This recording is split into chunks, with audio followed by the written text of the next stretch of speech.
Hello viewers, I'm SB and welcome back to Total War Warhammer 3 Tides of Torment, where I do believe that we are in some serious danger here.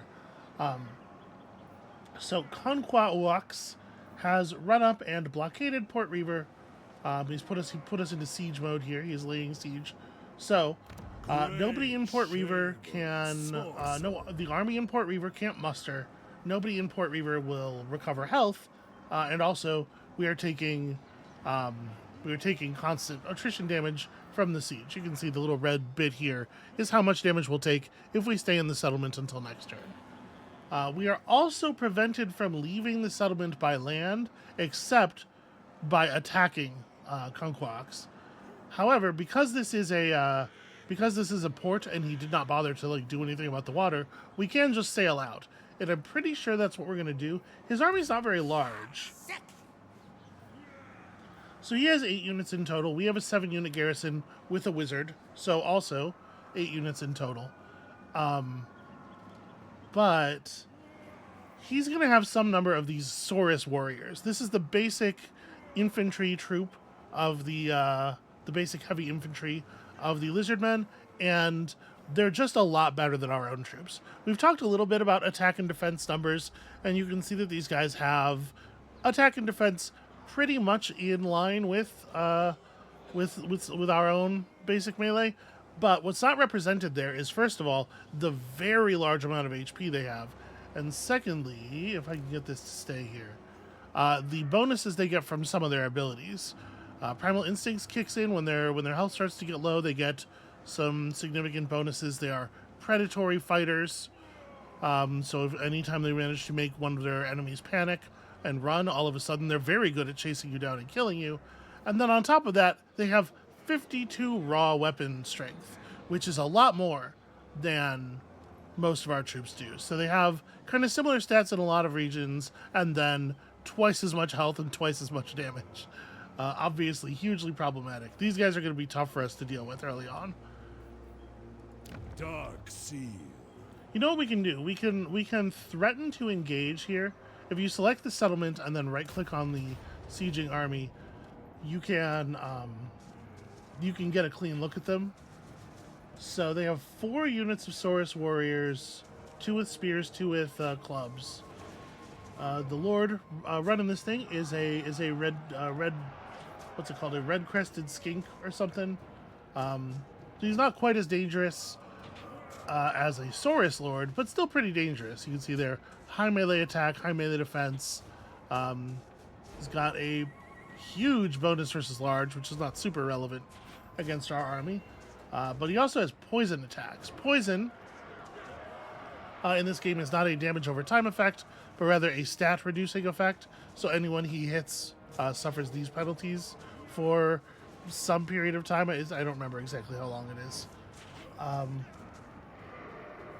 And then they also have a unit of feral cold ones, so like big ass Utah Raptor cavalry, and flyers, flying missile cavalry. This is an unwinnable fight for sure. They call it a close defeat.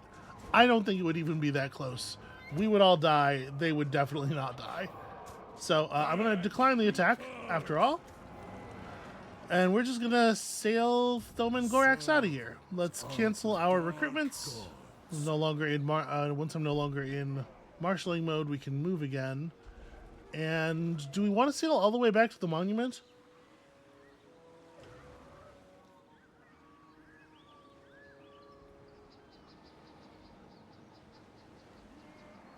My thinking is that they plan to follow this army with that army. I think that's the whole reason we saw that army come over here, come out of the mist to the west in the first place. I think Lord Mazdamundi is going to handle Skeggi by himself. He's a very impressive legendary lord with a stack that is no doubt full of impressive troops. For this point in the game, it is turn 11, you know. Nobody's at the top of their tech tree yet.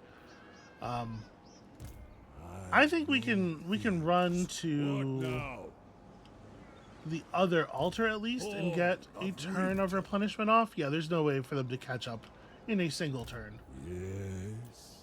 So let's go ahead and pull a turn's worth of troops. We're still not high enough level to have any regiments of renown.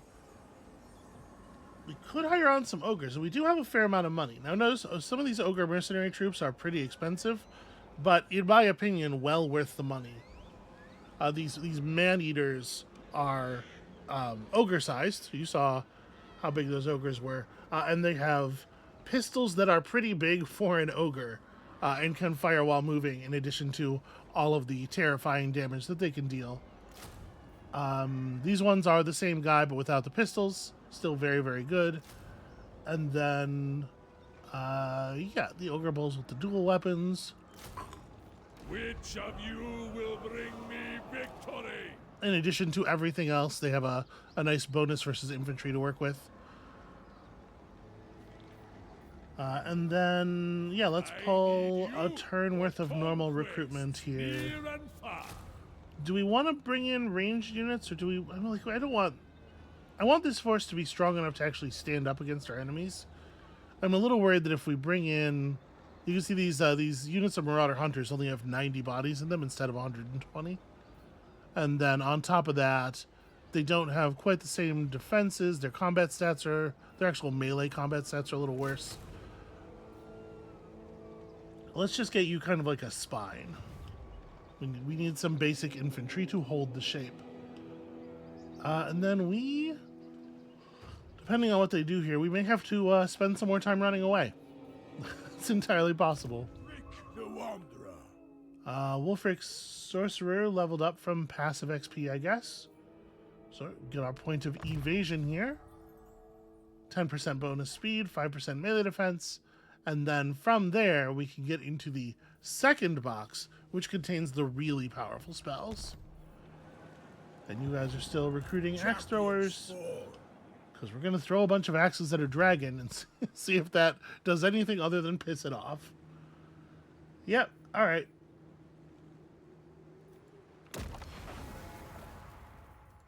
We are on our hunt.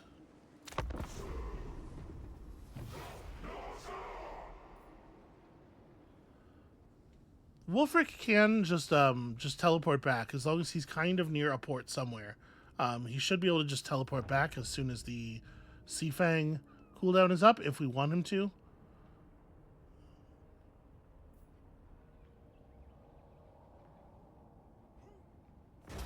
Then we could have a real knockdown, drag-out fight with these lizard men, but to be perfectly honest with you, yeah, especially you can see here. So the first infantry troop the lizardmen get access to, the skinks, are not nearly as impressive. But with the composition of these armies, like these, they are clearly going for a pretty heavy build here. And we just are not very good at fighting Sauruses with our base units, I don't think. We're going to go ahead and seed this one. I agree, this is a decisive defeat. It would not be worth our time to fight it manually. Oh, he left it in place rather than destroying it, though. I guess they just sacked it and took the money. Oh, because he was letting the other guy flip it. Okay, whatever.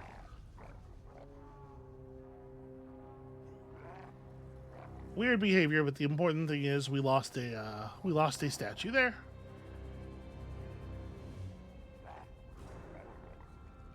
I assume that decreases our number of our allegiance value. It might just be for 15 statues put up, but I assume we have to actually maintain 15 at the same time. Nope, the beastmen, back one of their cursed narwhals here, are chasing down an imperial fleet and annihilating it in the sea. Every faction has different looking naval transport units, and I do think the beastmen one is particularly cool. That ogre's name is Girth, which is maybe a little bit on the nose.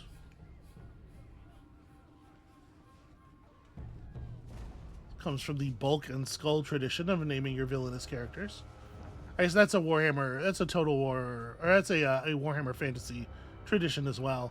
Wait until we get to the Dark Elves, y'all. Everybody's named like Gloomfang Bladeface. And right now, my thinking is that Dark Elf country might be exactly where we are headed. because I think we're going to have to flee from these lizard men in a fairly permanent, in a semi-permanent way, and then come back once we have better units. So, the winds of pain. The world yields to those who master the winds of magic. Great bolts from the heavens scour souls from bodies, whilst raging torrents of fire rend the very flesh from bone. Magic can rip enemies into a dozen pieces, or leave nothing but an ugly bloodstain where they once stood. The power granted by the Cataclysm many eons ago can be harnessed now to bring ruin and destruction upon our enemies. All those who feel the pull of magic feel it grow as the world festers under Chaos's ruinous gaze. Their need to ravage grows stronger and stronger by the hour. So every once in a while, we're getting at one of these events that has like a blood-splattered window, and this is just everybody's better. Every force in the world gets some kind of stat bonus. Just go forth and kill. Everybody's better at killing for a little while. So the form this is taking is 5 turns of everyone having access to more winds of magic for spellcasting purposes.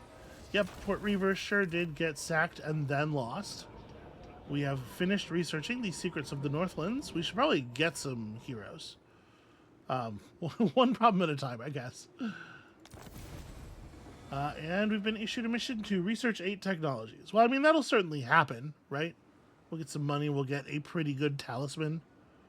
A decent sword. We're working on it. A challenge? Alright, so there's 3 turns left on the cooldown of this. I don't know. We'll see. We'll see what happens. And let us sail north. Heading out.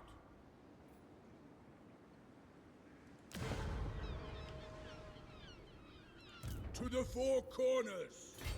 Okay, if we're at actual full speed, we can make it Keep here. in time. So we're sailing in between the High Elf home island here, this sort of crab claw shaped island, and the big eastern continent that is supposed to be essentially fantasy Western Europe here. Heading for this, the Isle of Wights. Right? Because this is where... I guess I don't see an indicator. Do we remember... It'll be on our quest log. Dragon. Glory Hunt. Find the monster and its army. Okay, well, I'm pretty sure it showed it to us. It showed us that it was up here, I think. I am in agreement. Gosh, I hope I remember that correctly. Okay... They are continuing to muster. They need even more lizard men, they feel. Wind wield. What do we want to do? We are now slightly negative on money. On income. Because we really don't have a lot of sources of income. And we're running, we're paying for more troops. Part of me wants to try to set up an ambush, maybe? But, even if we caught Trapped Upstart in an ambush, I'm not 100% sure we would beat him.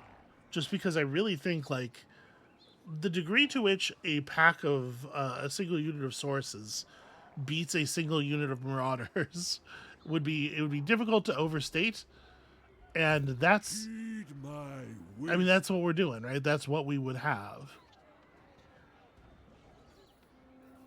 So... I know things. I do think we'll have better luck against Dark Elves, and the Dark Elves are up north here. So maybe the play is we could just run across and get in the water on this side and sail up the coast. Unfortunately, there's a lot of cliff. There's a beach next to the Macu Peaks. And Macu Peaks is pretty undefended, so we actually could rush the Macu Peaks. Let's see, your normal movement range ends here. What now? Yeah, okay, here's my big stupid plan. Because the garrisons of Lizardman settlements are usually made up mostly of skinks instead of sauruses, we could rush over here, we could attack the Macu Peaks, burn it and sack it, and then run into the beach, run into the water over here, and try to escape that way. And we can see that on their turn, they'll only be able to move to here in normal mode or here in March mode. But remember, in March mode, they can't initiate an attack against us. Yeah, all right. I'm going to try to do something cheeky here. I'll hear no complaining. Full speed. Go, go, go. Of war. I'm absolutely confident that our army beats the Macu Peaks garrison. They fear me because they And then if we can get up here somewhere and just reveal a port along either side of this landmass, then that gives us a place to Seafang back to. We can try to set up in the north a little bit, build up, and then maybe deal with the Lizardmen. Or honestly, maybe not. We don't have to win the game. I'm feeling my ego is bruised. So Trollfjord now has enough population to get upgraded, but this would be 3,000 gold. It would leave us below the amount of money that we have to pay out for army upkeep in our treasury, so I think that's a bad idea. Let's not do that. Let us instead... Well, I mean, first of all, obviously, we were headed toward stronger ores. Let's grab that. So there's these set of marauding buttons here that we haven't talked about. We can set our settlements, the population of our settlements, to maraud in the areas around the settlement itself. At the cost of 100 spoils for 5 turns, for every altar in the local province. Do stuff, obviously, not very interesting in an area where we don't have any altars. Despoilment costs 50 control, and for 5 turns, minus 15 control, but also when you press this button, you generate a bunch of money. So just like steal things from everybody nearby. 250 treasury, plus 1,500 for every foreign settlement in this province, which is, in this case, is 1. Actually, this might be interesting to do from our other settlement, the moon, whatever it's called, the one we took first over there. And then this is fear-mongering. The control penalty is very severe, though. 50 up front and then 5 turns of minus 15 is going to tend to push you toward a rebellion, I think. Or we could do some fear-mongering. Pay 200 spoils. Enemy casualty replenishment rate goes down tremendously in the province. Their leadership goes down. All your guys are winded. This is just like spreading fear. Okay, I don't think this is interesting for Trollfjord. I think we're going to do nothing in Trollfjord. But Pain empowers sacrifice. okay, what I was going to look at is what is our control situation here. And the sad fact is, if we do this despoilment here, we will for sure provoke a rebellion in a few turns' time. Now, if I think they're going to come down here and take all this from us, then there's no reason not to do it, right?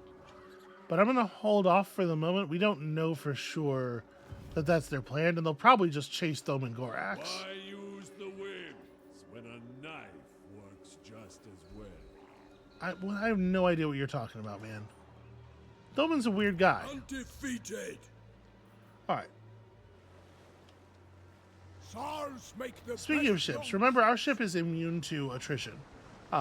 Most ships, when they're taking attrition damage, they have like red glowy stuff on them. So it's weird to make the ship that's immune to attrition always have red glowy stuff on it, but I guess that's just the way they wanted it to be. So like to see these graphics, do we still have vision of the narwhal, the dread narwhal? Kind of. It's facing directly away from the camera, which is a bummer. Here you have sort of like a tinker boat. But yeah, look at that thing. What a nightmare. And then it's got like a boat on its back in case it wants to submerge, I suppose. All right. Anyway, a little bit of focus. Things are not going so hot for us over in our initial environs. It's fine. We're going to be fine.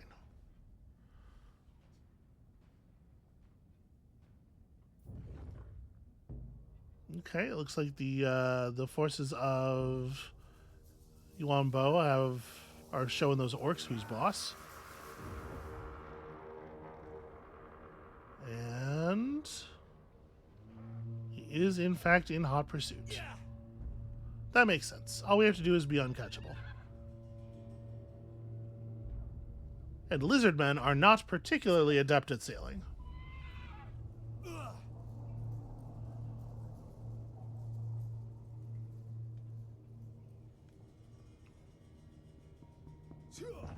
So that being the case, then our Lustrian colony there is our main economic base, and so we do want to be careful not to accidentally destroy it with unnecessary rebellion.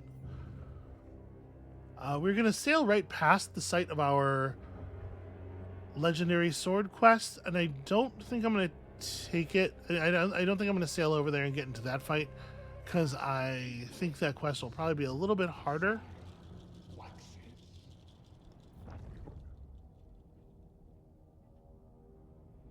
I don't know. Maybe you get access to it pretty early. Wow, look at this. Musalon is really showing up in force. Some games you see the Red Duke turn into a real force of nature, and hold down his undead empire in this area for quite a while. A lot of games, he just gets swallowed up by all the noble Bretonnian knights around him. It's cool to see him doing something. Darkness comes. So Leoness belongs to Bretonnia already. I guess You are a guest in my realm. this You will area act like. must have sort of. I was just trying to get the map view. Here we go. This area must have separated. Like it must have already broken down into control of very few factions. Yeah, you can see Carcassonne has taken over all this stuff down here. Not great news for Grom the Paunch.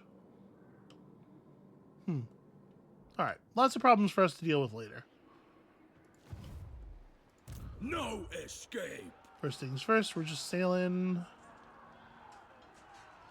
We could make it over here. Fangs always close by. That was the wrong button. If I wanted to... where is that? The Sword of Torgald.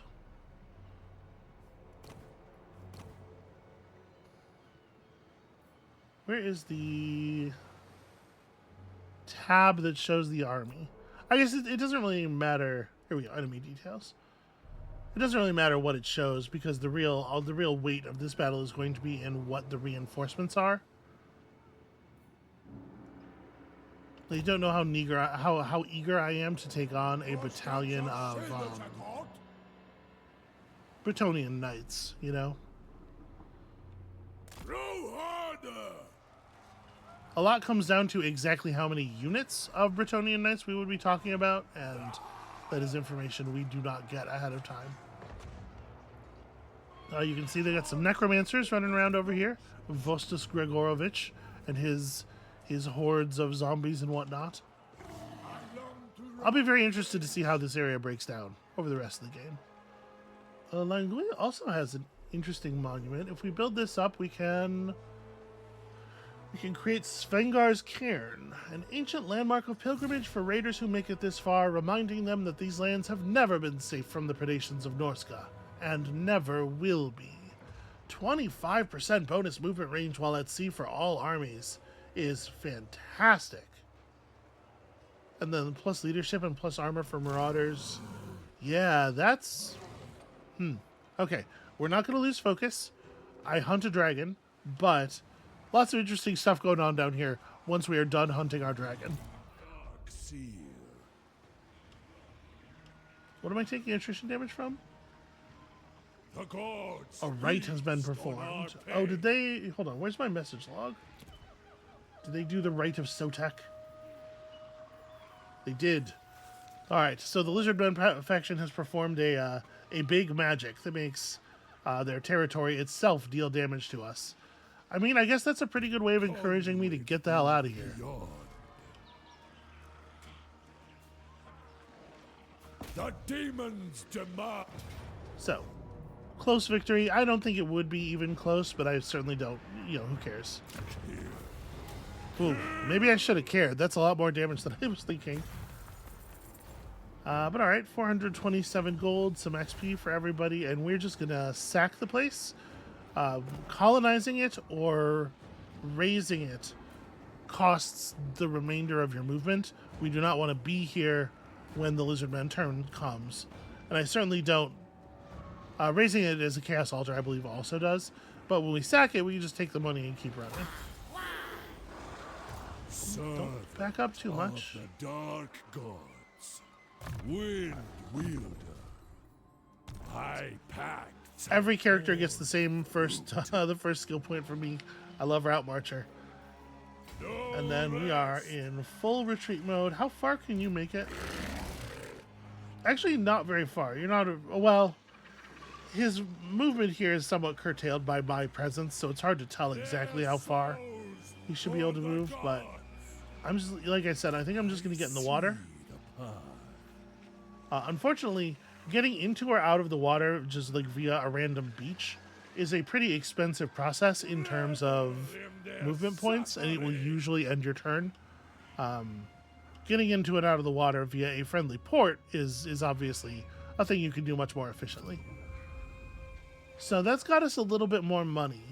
Do I want to use that money to level up Troll Fjord, which would then let me level up my dock, gets us some extra income from 100 to 250. It would let us level this up, which gets us from 160 to 240.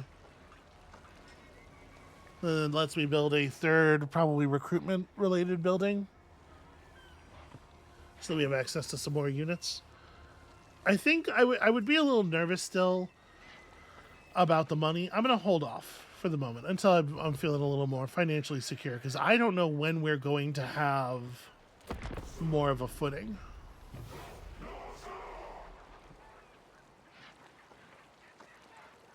But this has gotten a little scary. You know, it is the raiding, the hit and run play style of the Norskins, but it feels wrong not to get some settlements and kind of like plant my feet and develop. Oh, right, he doesn't have to chase me. He can just go take all my shit. All right.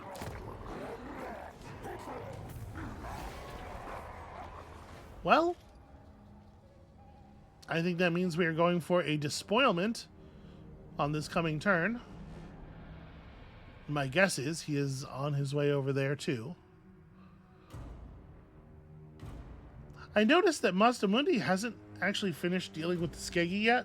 They must have had more troops come out of somewhere, because I can't imagine what else would have kept him from just rolling over that settlement.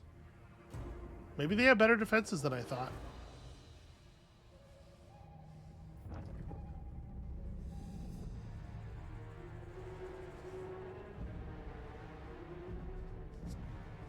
So you might notice there's a little green and red bar underneath the name of each faction when it becomes their turn. That represents the balance of power between us and them, just in terms of raw military strength. The greener it is, the greater the degree to which we are more powerful than they are, and redder, obviously, vice versa. So,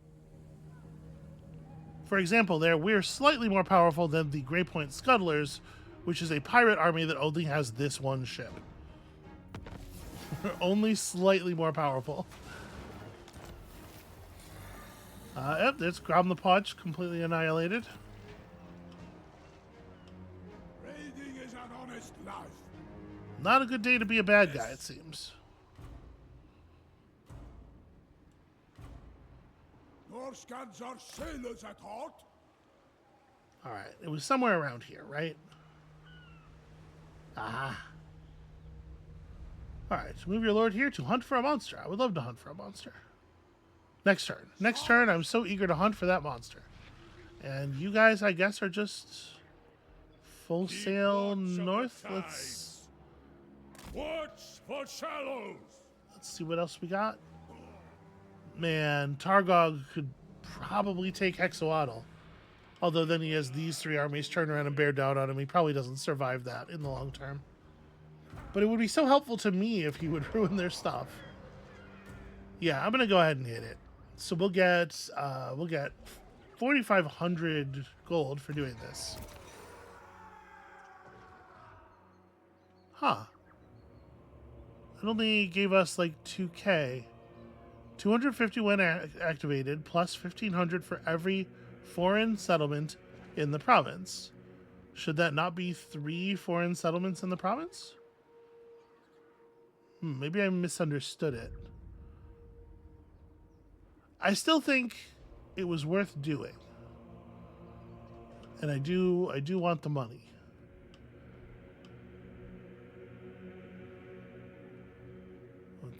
That was sure less money than I was thinking it was going to be.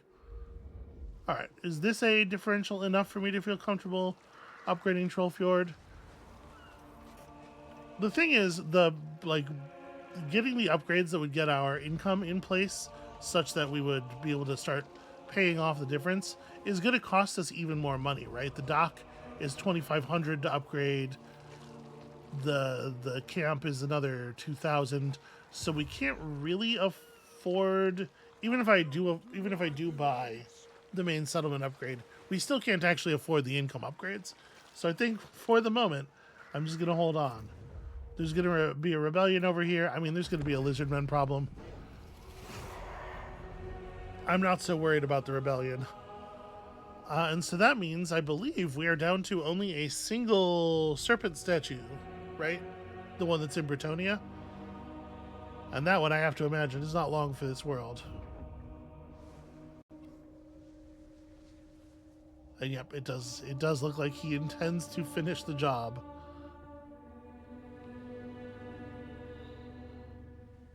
Well, I gotta tell you, I don't usually have games start with my entire land presence being forced off of the continent. This isn't the first time, but it's close to the first time. So that's going to present an interesting layer of challenge as we try to find a place to settle down and build up.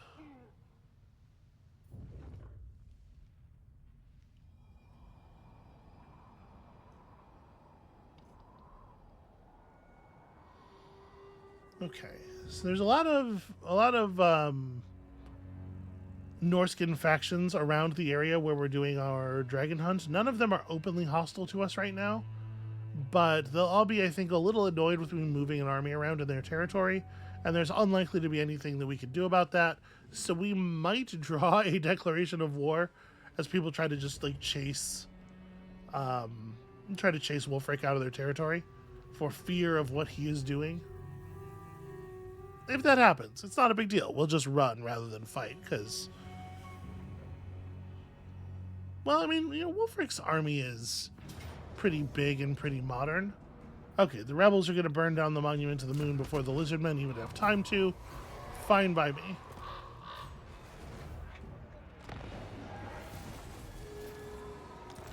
There was a rebellion. The Estalians have been destroyed. That's on the continent to the east of us. Musalon has been obliterated. That's wild. When last we saw them, it looked like they were doing so well. Got a new quest to issue to raise an additional lord. Hold on.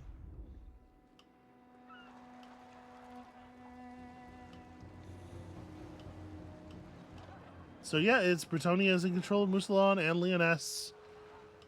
And I guess this faction, Couronne, must have just had enough armies, waiting in the forest, following the Duke down, that they were able to slay the Duke's 2 stacks outside Lyonesse and then ride south. And,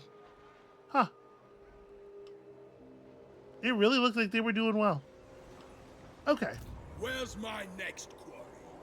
So we're gonna have to come out of. Done and done. We're gonna have to come out of go fast mode here. There is a little shipwreck. I'm gonna grab this first. While on an ocean crossing, an island inexplicably rises out of the sea before you. As your fleet approaches, the crew hear an eerie but ensnaring song that carries over the turbulent surf. A tune that promises much with lyrics singing of everything from the untold riches of Greece's Goldtooth to some of Nagash's secrets of undeath.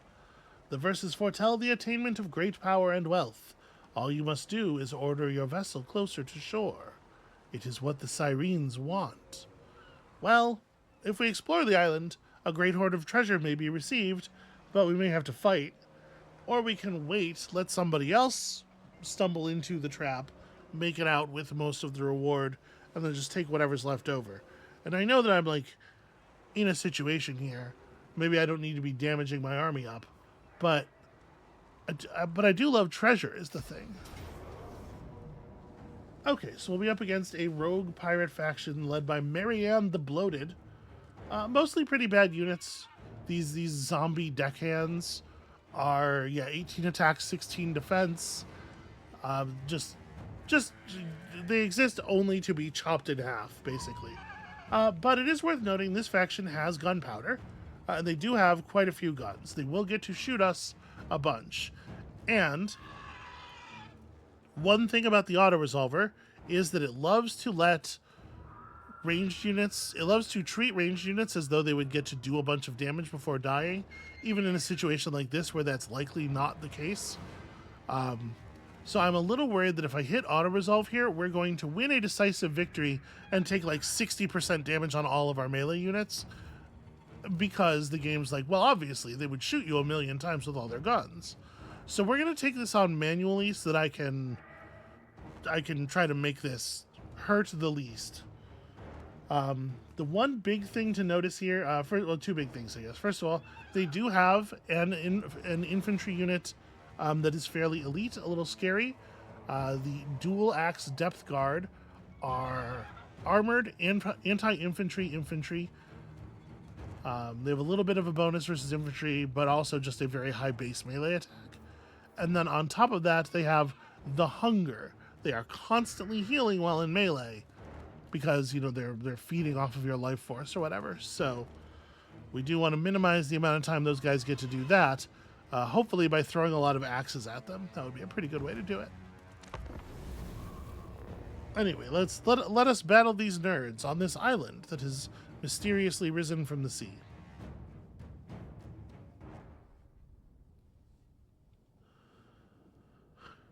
So they have 2 units of zombie deckhands with pistols and 2 units of zombie deckhands with hand cannons. These are like blunderbusses. In addition to, the other big thing I was going to talk about, they have cannons. They have real proper siege weapons.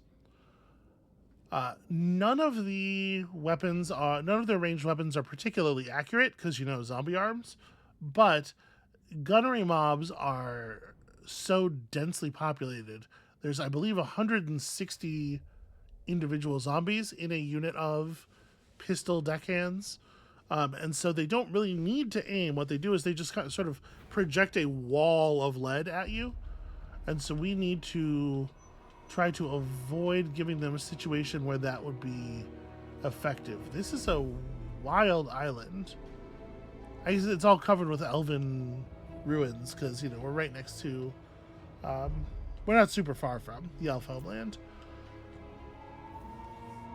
So we don't get to see any of their troops before we deploy.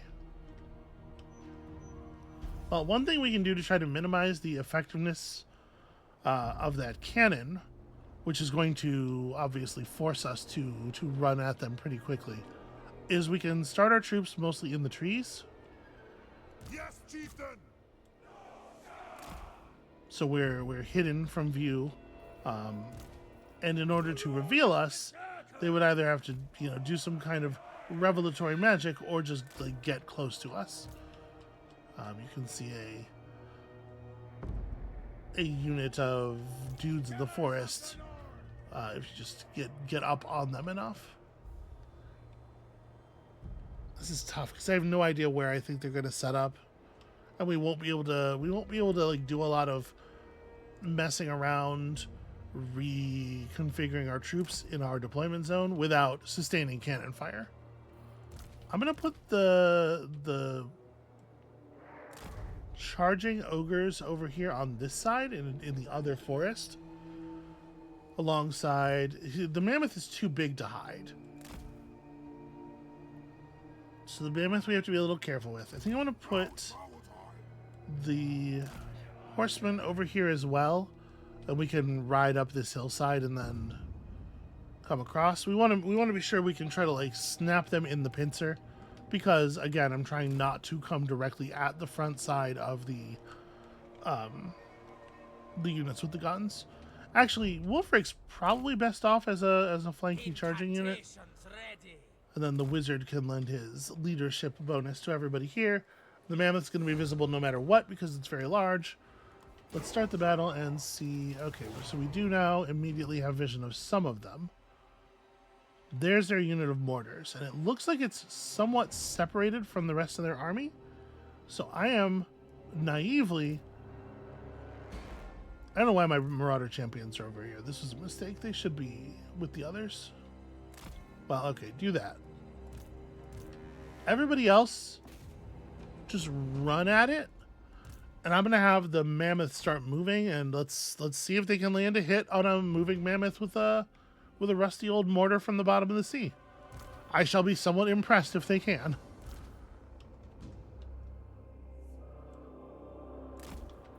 And we're going to order some approach in the woods here.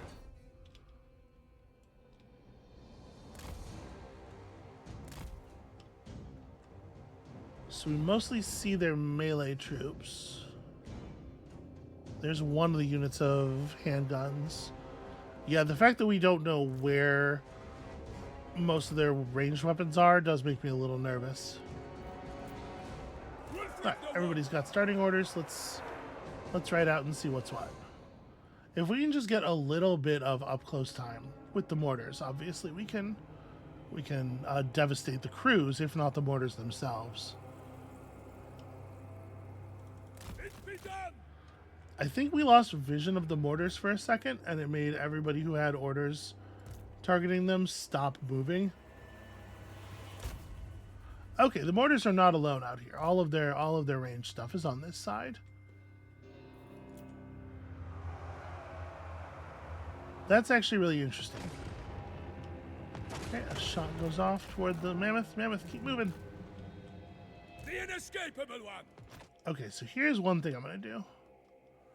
I am going to set up a Sea Fang shot like across here.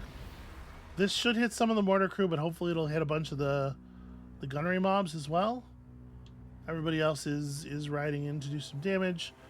We got to be careful because obviously the gunnery mob is going to have at us with an awful lot of pistols. But the fact that all of their range stuff is set up like this is a real mixed bag for me. Sort of a blessing in disguise. Yeah, I'm not really sure how I feel about that because obviously it is going to make them harder to attack with our guys coming out of the trees. And I'm using the trees not just for the visual cover, which is going to break sooner or later as we get close enough to them, but for the fact that shooting into trees, some number of the projectiles do get eaten up by the trees themselves.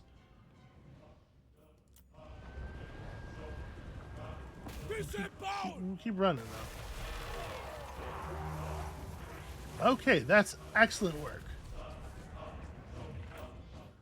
I might, instead of having, because these guys are already breaking and panicking, instead of having these guys sit back and throw spears, I think I'm going to have them... Oh. The hand cannons are turning toward us already. I wish the ogres were a little bit faster. Because I want to do a side charge with the ogres. Maybe for the moment, let's not do melee mode. Just go ahead and stick to the plan. Because I don't want our horses charging directly toward a unit of gunners that has recently aligned their guns in that direction, right? All right, I'm gonna say this is the time to emerge from the forest. I think they have the benefit of the forest approach has been gained. We got up kind of close to them without them moving to counter us. But we have encountered their lord here in the trees, and we gotta do something about it. So this vampire lord is kind of an interesting character. She is a wizard and also pistol and also sword unit. She's got a sword in one hand and a pistol in the other. You can see the big red circle around her indicating the area in which she can fire her pistol while she is moving. She's just kind of a blender. She's kind of a huge source of damage. We are going to want to do something about that relatively quickly. Ordinarily, my move would be Wulfric will challenge her in single combat. That is not going to be the play here because Wulfric is busy. So we're going to try to throw axes at her or something. She's a small target. She's not on a horse or anything. So she's not going to be super easy to hit. We can just have the berserkers rush her and see if we can wrap her up in the hug of the axes. We'll have one unit of berserkers focus on that.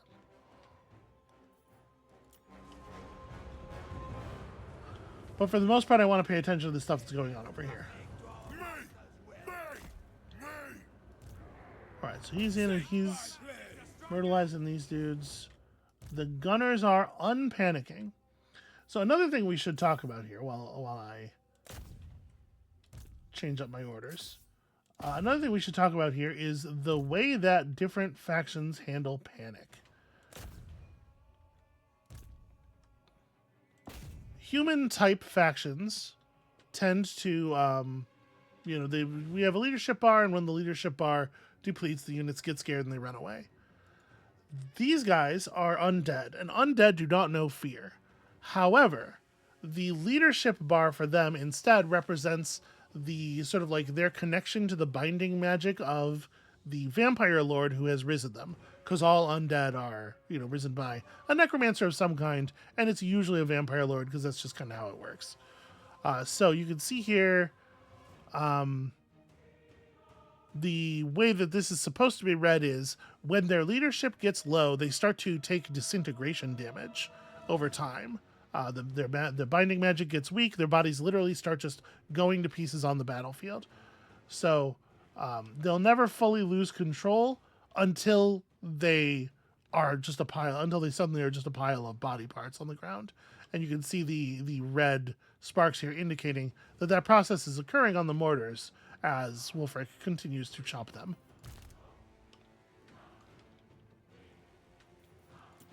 Go, go, go, everybody. Yes. I do want to get, as we get into base contact with her, I want to hit her with the improved Plague of Rust to crash her armor out. Alright, and then lots of charging into the ranged troops is going on. Hear my taunts. Wulfric finished his job. The mammoth has approached. Making my way. I can't believe how much these enemies have grouped up. Like, Face your they really want to fight Wulfric. That seems hugely unwise to me. Alright, the Marauder Champions can get in here. This mammoth is going to have a field day with these terrible infantry units. And then over here, yeah, we get some good chopping. Their ranged core is dead. Their ranged core is fully dead. It's just over. And then as far as our berserkers foot to foot with their zombie deckhand mobs, I say advantage us, although you can see we've suffered some damage over here from the depth guard already. Like, these guys are serious. These guys are going to fuck us up in a way that we can only do so much about. So my hope here is that we can get around behind them. You can see they also have 90 armor. They are well defended. They're a little low on HP for units of their tier. But the idea is that they make up for it with being heavily armored, so they take damage slowly, and then also they're healing constantly in battle. So we got to try to engineer a situation where they are not getting all of the benefits of that, and hopefully throwing axes at them is one good way to make that happen. I can also try, I guess... A carefully aimed Searing Doom that doesn't deal any damage to my own troops. Probably won't deal much damage to them, but we might be able to catch them with some of it. And then we got the guys on the hill throwing axes down into them. No time wasted. Shaman sorcerer. Keeping the leadership auras live out here. Alright, get in behind them and chop. You can see their lord does have magics as well. Doing good work. Slay every mortal! Ogres! Ogres, go over here and slay these mortals. You guys get out of melee mode and right up. You can see their wizard lord died. The magic is broken, and they are just going to pieces. Okay, so we took some hefty damage on some of our basic marauders there, but overall I'm like very happy with that outcome, and I do think that this is much better than the auto resolver would have given us. Marianne the Bloated. So, good news here. We should, in addition to a healthy amount of XP for our units here, you can see some of us are moving up into the silver ranks. The way they represent the ranks is 1, 2, or 3 bronze chevrons for the first 3, then 1, 2, or 3 silver chevrons for 4, 5, and 6, and then finally 1, 2, or 3 gold chevrons for the top ranks. Although our Marauder Berserkers did not actually get any kills due to not getting into base contact with anything that battle. Everything was dead by the time they got to the fight because I put them behind the others to defend them. What I was going to say is, in addition to the money, or in addition to the good XP for this battle, we're going to get money for winning the battle, and then we're going to also get the treasure from the island event, and that should keep us stable for quite some time.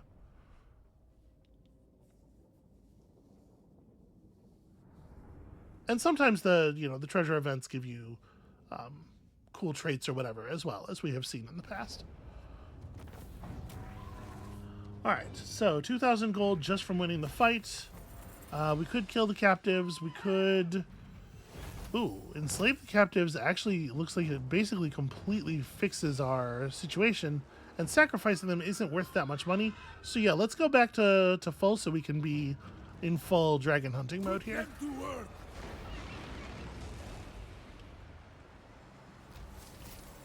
I was going to say, why did it make my ship? But that was the other ship. Never mind. Wolfric is an admirable admiral. As we continue winning battles at sea, that trait's going to just get better and better. We picked up a scout for Vidamar.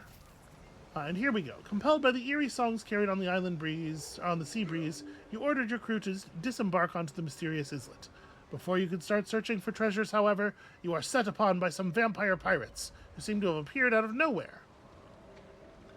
Interestingly, their army didn't actually have sirens in it, but the sirens are vampire pirate units. The songs of the cursed sirens were obviously a trap. After defeating the undead freebooters controlling them, you looted the vampire's moored galleon before claiming all the salvage on the island for yourself. Yeah, overall, pretty good. The Wanderer. Pretty solid outcome. Let's get another point of Monsters of the North. Right now, this is not doing a ton for us. That one mammoth certainly appreciates it. Another reward from... But it'll be cool later when we have more monsters. Okay, so we get a similar deal here. Another box for spending points in, and when we spend 4 points in it, we will be able to move out and grab Arcane Conduit, which is a wonderful passive skill that just generates more wins. It just improves the rate at which you generate casting resource. So you'll be able to cast considerably more frequently. We haven't really seen a problem with that yet, but we're also not using very expensive spells yet. We're picking up some expensive spells now. So, Transmutation of Lead is an area spell that dramatically reduces the effectiveness of the enemy's weapons. Melee attack minus 24, weapon damage down by 30%. Obviously, is tremendously blunting. Their weapons grow heavy and soft.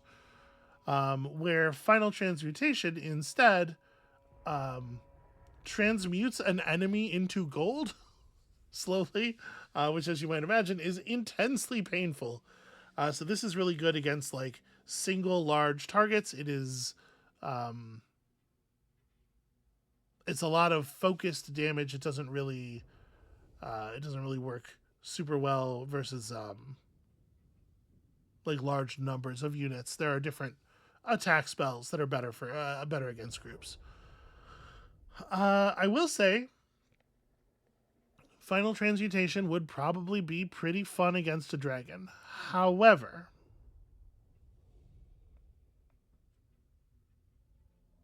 I do think that the Transmutation of Lead is a better spell overall. We're going to see way more uses for it in battles, and honestly, it's still going to be good against the dragon too. We're going to go ahead and take a point in that. The other two things we can grab points in this box are Earthing, which reduces our miscast chance, along with the third point of mastery in a spell. We can get the miscast chance down to only 20% instead of 50% when we overcast, which is nice. And Magical Reserves, which is just a guaranteed little bit of extra casting resource when the battle starts. So we'll take this for right now, and then we will head toward our objective here.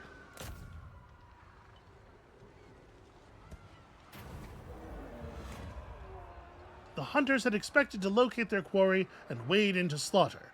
Instead, they step into a scene of recent carnage.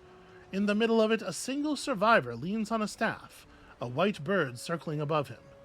The old man's beard is rimed with frost, but otherwise he seems unaffected by the ubiquitous cold around him. "I have come to advise," the old man says. "I have a tale to tell of what went on here, and a tale to tell of where you must go next. The former is free, the latter is not. What say you?" Well, we can just hear about what came to pass. You and your hunters all died here. This is what your failure looks like. May it speed you on to a different outcome. So the troops get spooked a little bit, but this does at least get us moving. Or we can listen to his whole story, pay him 250 money, and get immunity to all attrition and massive campaign line of sight bonus. I don't think we need this. I'm not so worried about the leadership thing, and I think I'm just going to take what came to pass. Okay, and apparently we found, sign.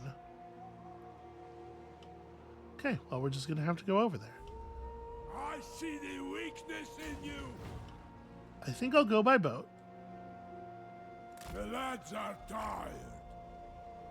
It's interesting. That's not how the area drawn in the sea represented our movement range, but that stuff can be a little inaccurate sometimes. So I think we should be able to just sail through here and land on this beach. Great Shaman sorcerer. So Fallen Gates is another small garrison here. Unfortunately, we are way injured. I know things. Here we have a sea lane. These are things at the edge of the map that let you travel from one side of the map to the other, as though the world was not a flat rectangle. Norskins are skilled navigators and have reduced travel time. That's pretty cool. Where would this take us? All the way up there. Oh, interesting. That might be exactly the thing, actually. We get our eyes on a port up here somewhere. Well, do I want to be that far north? I don't really want to be that far north. I want to be in a position where I can turn and fight lizards. Let me see. There's still Mountable Beach up here, right? Actually, it looks like it might just be cliffs north of that. Okay, well, maybe then we get out of the water here. We don't attack Fallen Gates. We just run north.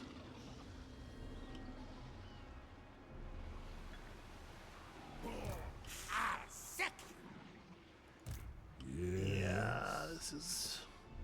Watch for shallow. I don't like how close to Conquest Ox we are, but I think we're gonna try to reveal some ports further north. Voices speak, Up here we do in fact see dark elves.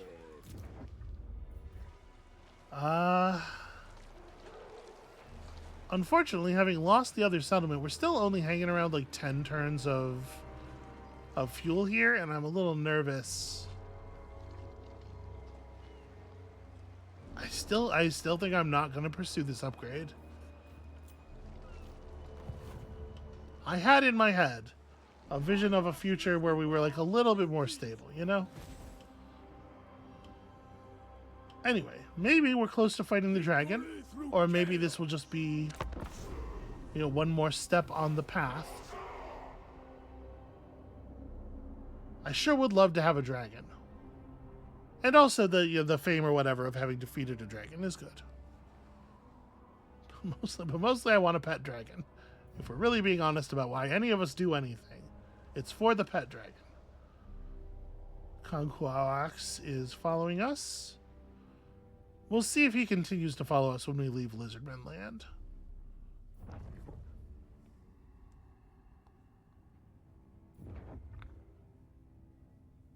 I'm a little worried with the success of all the Bretonnian nations around us that our pillar on the Bretonnian continent may not be long for this world either, but it looks like they're about to have some other problems to worry about. Maybe the Skaven can prove enough of a distraction to keep us safe over there.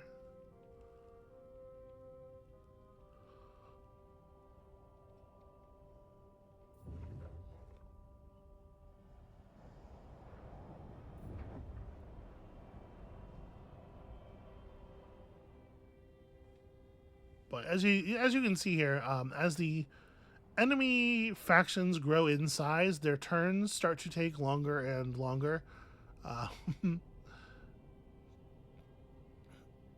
Obviously, any faction we can see, we're going to have the added time of watching them actually move around the map. And I can speed that up a little bit. I'll do that between episodes. Yeah, the enemy turn timers, perhaps counterintuitively, will grow considerably as the number of enemies shrinks. All right, for spending multiple turns at sea, we've got a little bit of bonus movement range. Did you know Wulfric the Wanderer, very good at traveling by boat? Undefeated.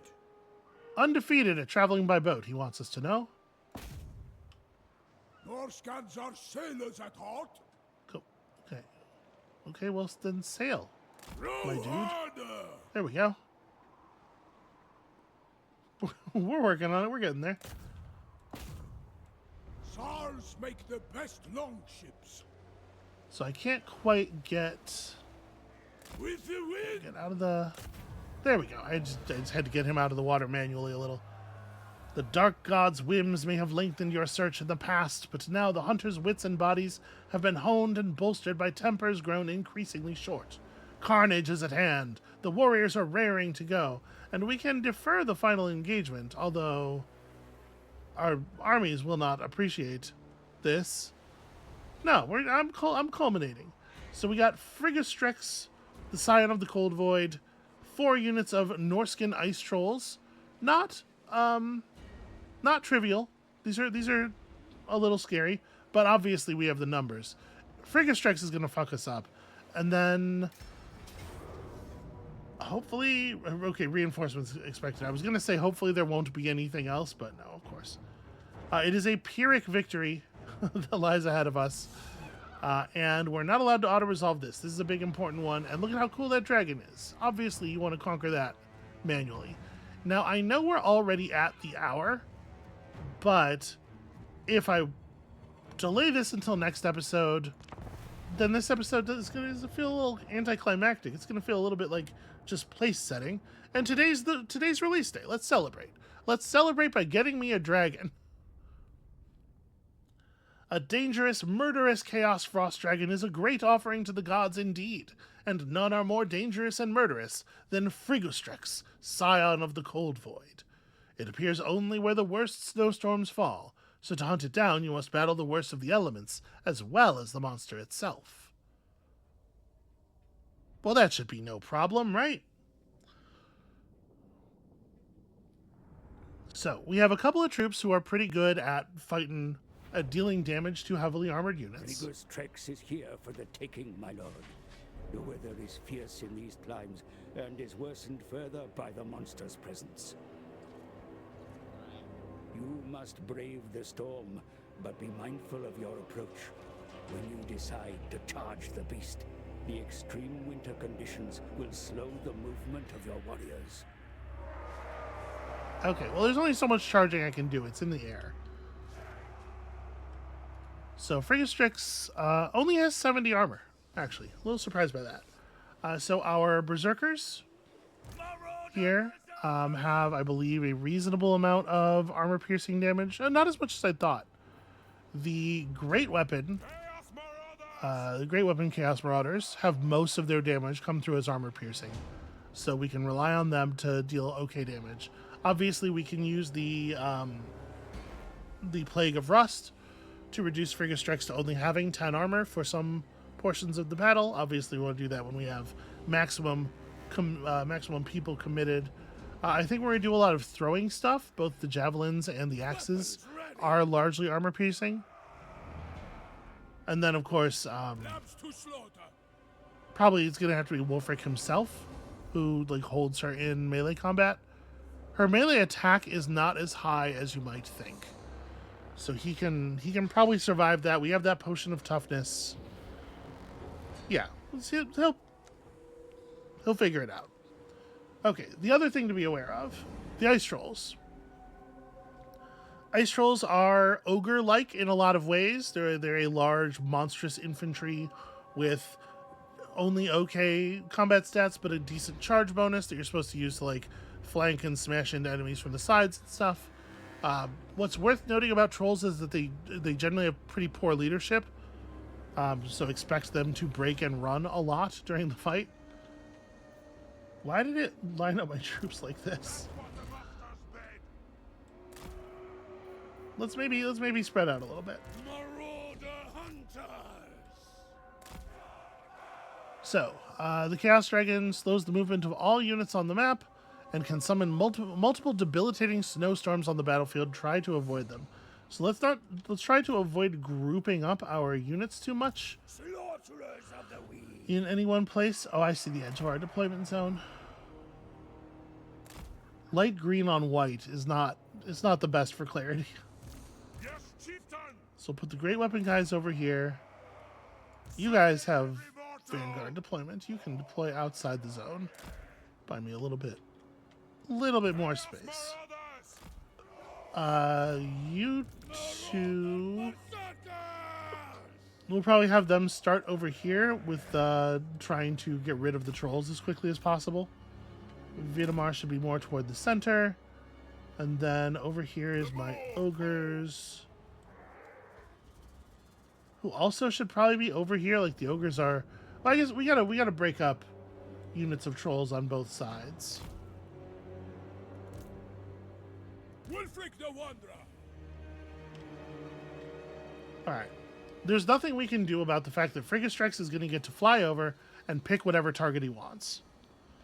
We're just going to have to live with it.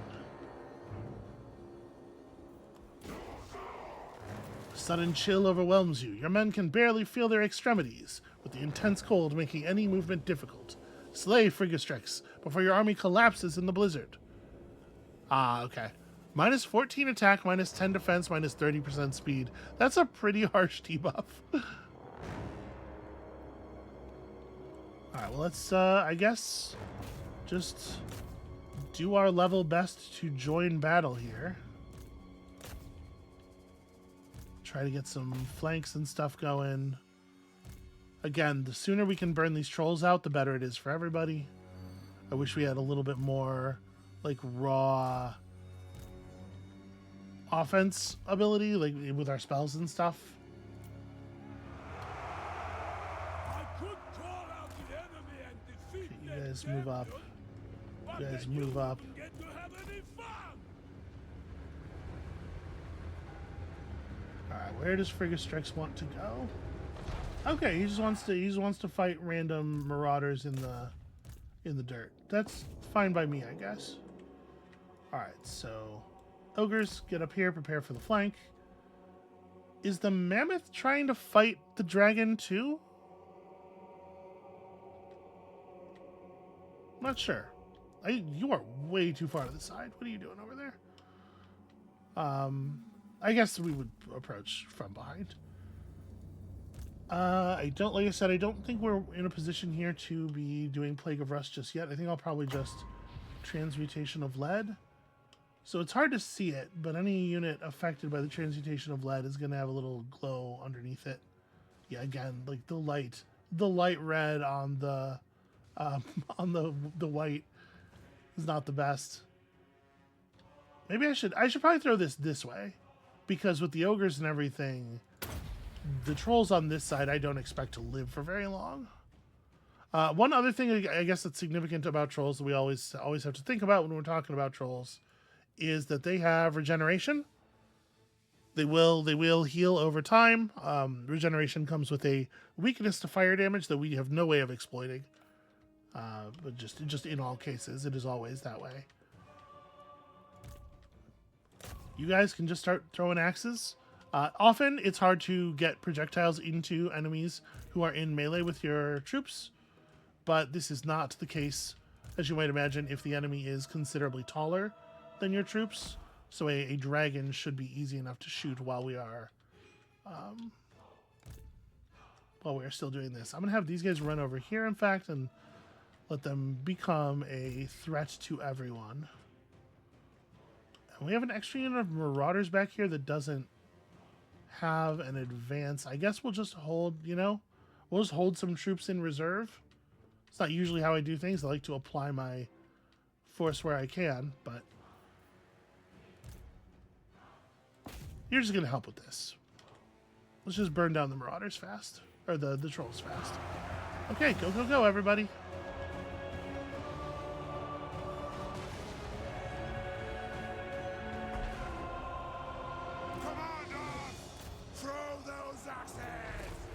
You guys should also focus on the dragon as best you can. I'm going to hit my Helm of Discord. Oh, there's his tornadoes. Okay, you can see we're starting to get damage in on him. Right, and the unit of marauders that was in contact with him has probably been tornadoed up pretty good. I mean, in addition to having been dragoned up pretty good. That's enough flanking. You guys are in position to hit the backside. Alright, this is the moment to drop the Plague of Rust. We're going to overcast it for maximum rusting. And yeah. Let's hope everybody dies. I should probably throw my boat out. I'll be careful not to hit my own troops with it.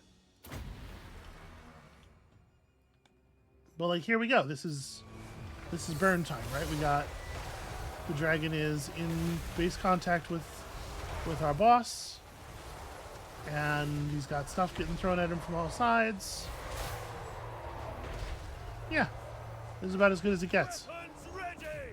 Ooh, the ice tornadoes really fucked those guys up. Okay, so you can see ice trolls trying to give up. Enemy reinforcements are approaching.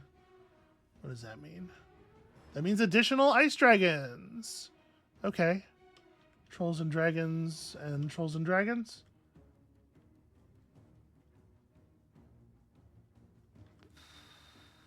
Do we have the gas to fight 3 ice dragons? I mean, I guess we haven't deployed the great weapons at all.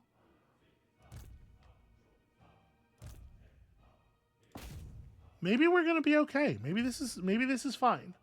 I had to be more careful about the wandering ice tornadoes, though. They're really fucking me up. Try to get out of there. Let's have the normal marauder unit. Well, maybe we pull people back. The thing is, if we chase them, we might be able to keep them panicked. But probably what's going to happen is they'll heal to a certain threshold where they're feeling better. And then they'll turn around, and I don't really want... Yeah, just form up over here. Don't chase. You guys maybe don't run into the tornadoes. Wolfric is already covered in blood. Presumably not mostly his own. It's so hard to see if the projectiles are really working. Oh, okay. Okay. First things first. You guys probably back out. Go charge them. Secondly, Wolfric, that's a lot of tornadoes on your face, my dude. There's not really anything we can do about this, right? I'm gonna hit my potion. Replenish hit points of combatants and maybe try to ride out to the south, but I can't, like... I'm in there, I'm slowed, I'm taking the damage. And I'm worried if I show the dragon my flank, I'm just going to take more damage in melee. We can try a Searing Doom, maybe? I'm not confident that this is going to do more damage to the dragon than it's going to do to Wolfric. Let's just save it. Our other stuff's on cooldown for a while yet. Yeah, and for the most part, people's jobs at this point is to just don't get hit by tornadoes and be ready for additional bad guys. Let's try to pull the units on this side generally back. I was really looking forward to finishing off the ice trolls there, but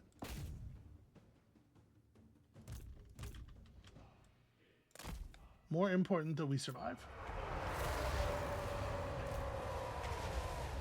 No, don't run through the tornadoes, run around them. Okay. The dragon decided it wanted to fight the mammoth.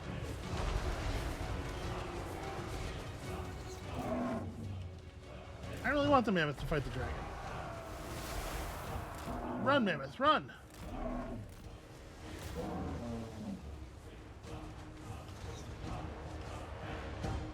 Okay, they're getting close. This unit of trolls turned around as I knew they would. We are actually getting kind of low on throwables. We're not going to have throwing weapons for the other dragons. That's going to complicate things somewhat.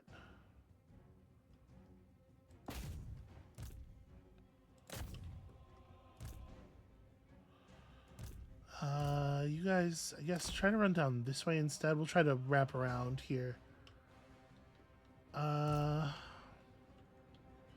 We still have some fresh troops on this side. Everything's off cooldown. Do I need... I'm gonna try to accelerate the kill here a little bit. Wolfric has taken more damage than I was hoping.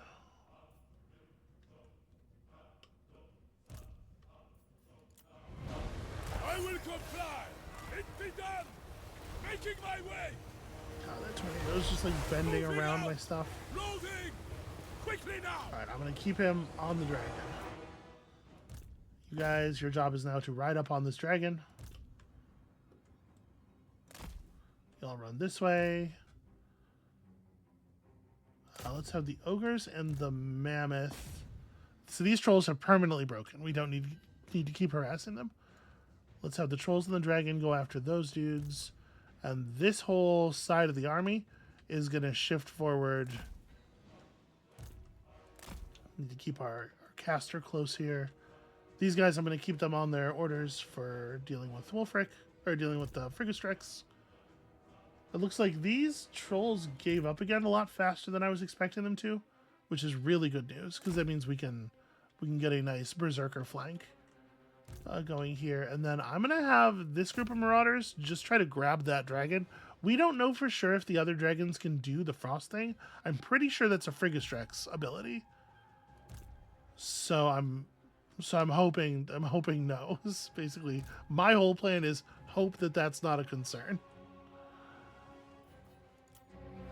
Wolfric the Wanderer. Frigastrex is turning around. Into position. Executing. I think Frigastrex might be trying to land on Wolfric actually, and I'm making it difficult by moving him around so much. Fall. Alright. Oh god. Oh god. Oh the poor marauders.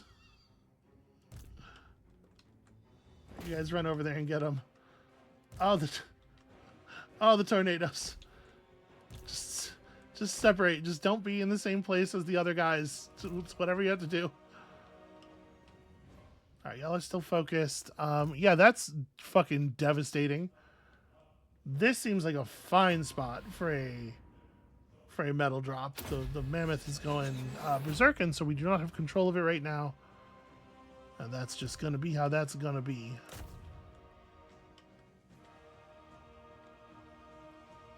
Hopefully we can hold this dragon in place with our Marauder champions while the Great Weapon guys get on it, and we can just hack through its heavy plate.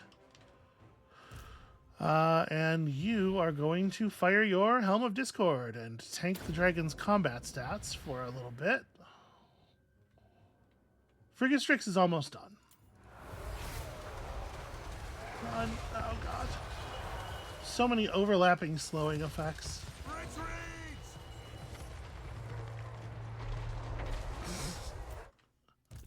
Their dragon has decided that our wizard is the only thing that matters in this world.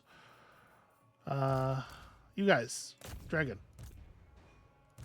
You guys, also dragon.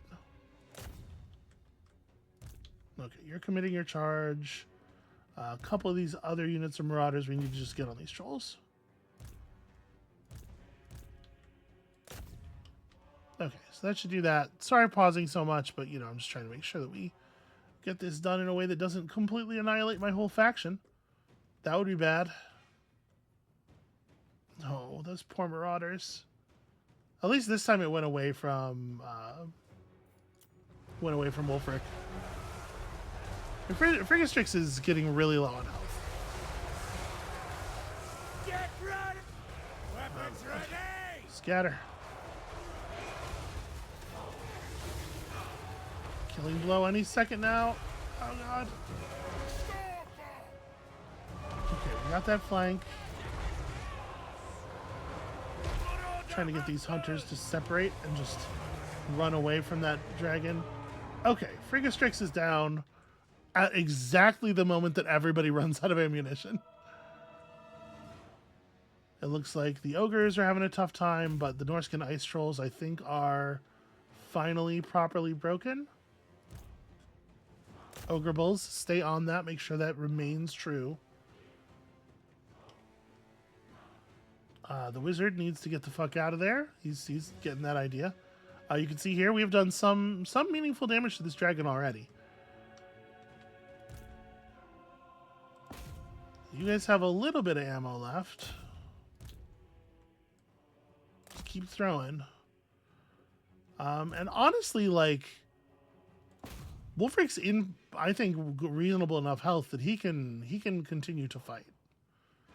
I was thinking there was a chance that we were going to just pull Wolfric out of the fight when Frigastrix went down, but once he stopped catching tornadoes, things went remarkably well for him. All right, the wizard's being driven off. Everybody else is getting on the job here. Okay.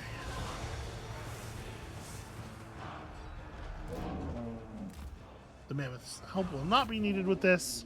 Let's go fight frostworms. Lesser frostworms, not so problematic. Yeah, in fact, Wolfric is fucking tearing that thing up. He's getting torn up too. Single combat with a frostworm is non-trivial, but he's doing good work.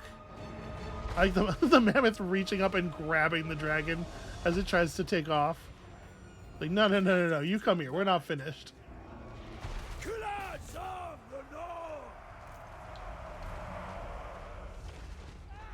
Alright, there's still some spear throwing and stuff, but I mean, the fight's basically over. That dragon is in permanent retreat. Wolfric's such a badass. Alright, my marauders are tripping all over each other, not really getting any base contact here. Let me try to fix this. I told them all to attack in a very awkward way. You don't really want them all running from the same direction like this because they get hung up on each other. All right, this was definitely costly, Pyrrhic might in fact be exactly the word. Master's puppet. Plague of Rust for you. Shamanic. And you know what? Also, I transmute you to lead. This one's good. Look at how bad his... Honestly, his stats are still pretty okay. But he's going to have a hard time showing up against a Wolfric with that kind of attack and defense. I didn't tell you to stop attacking.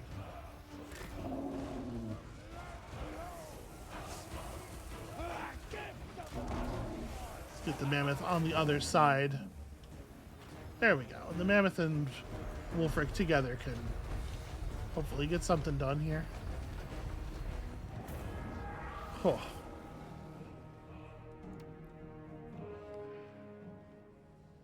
So, 575 losses. Honestly, not as bad as it looked. Frigastrix alone killed 300 men. Those ice trolls were doing work, and the other dragons obviously got their own work done. But I think a lot of those kills were just starting up a frost tornado in the middle of a group of dudes, which is not something you can do a lot about. As far as like what was the kill floor here, how many of those 311 were preventable, I think the answer is probably not that many. It turns out it's just very difficult and dangerous to fight a legendary frost dragon who has frost dragon friends hanging out in the rafters. Although it might have been better if they had been a little more tightly on call. And we managed to maintain all of our units alive. One of the Berserker units almost bit it. A couple of the base Marauders almost went too, but honestly, like, not to be mercenary about it, but I kind of don't care if we lose base Marauder units. But once you start to accumulate XP onto a more specialized unit like a Berserker, it definitely becomes a huge sad face if they die.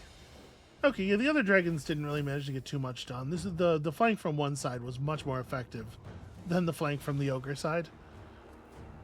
So we are not able to take much replenishment here, as there were not a lot of enemy captured. Sacrificing the captives does not give us a lot of money, so I guess I'm just going to take the XP. And we've done it. So, 5,000 extra gold for the treasury. Turns out, pretty important stuff. The Ancient Chaos Frost Dragon Scale, which gives 30 armor to its wielder, gives their attacks the Frostbite effect, and allows them to summon the Vortex.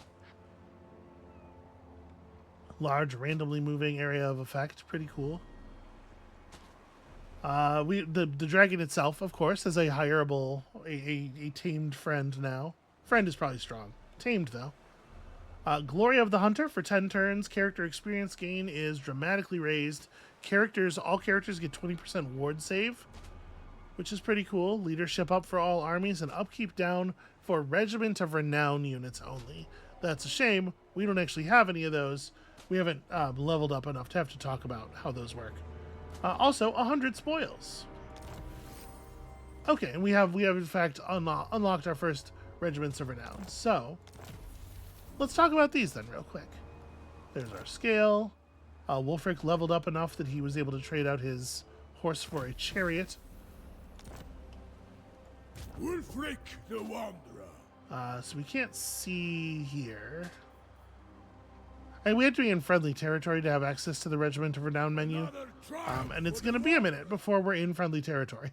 So we'll worry about it later. Let's get the last point in Monsters of the North here, allowing us to advance further along the red line. I can't believe we didn't even get a wizard level up out of fighting 3 dragons. Victory doesn't come cheap. Apparently my book is on cooldown for 4 turns. That's interesting.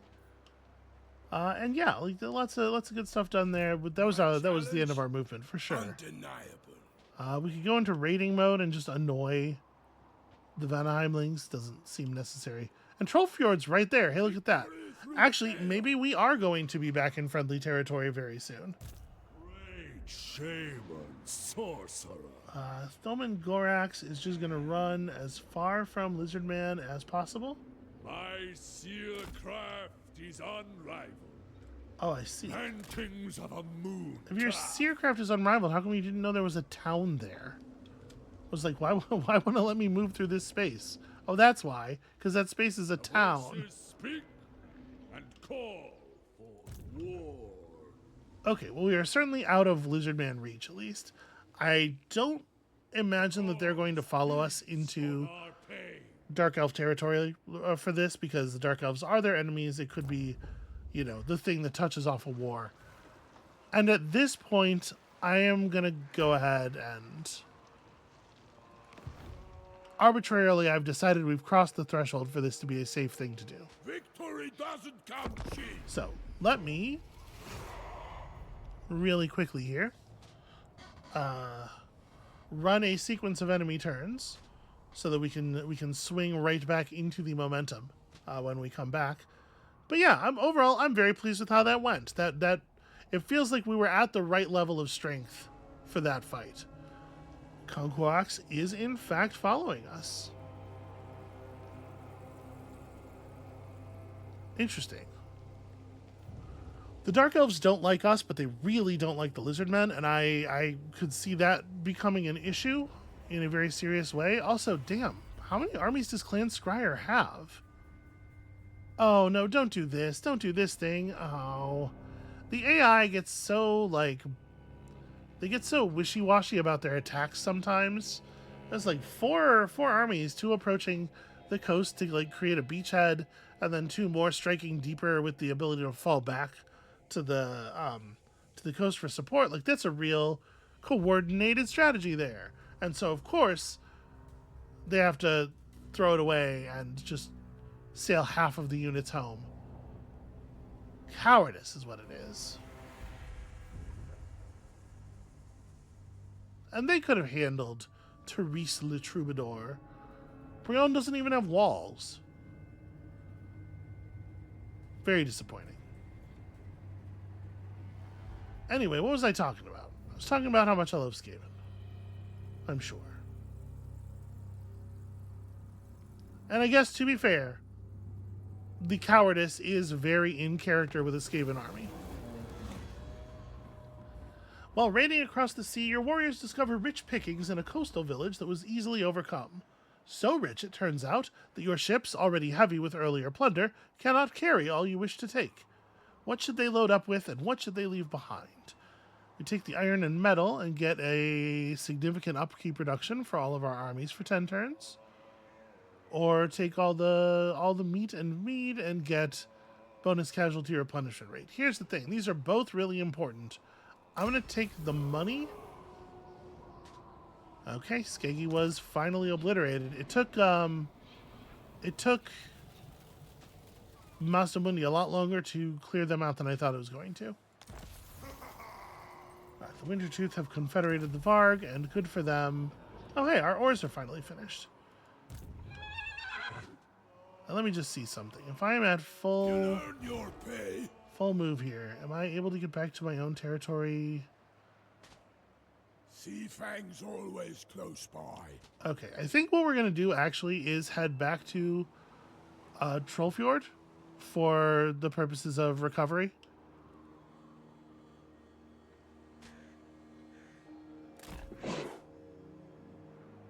There we go. We'll start to heal up on the sea a little bit, and then we'll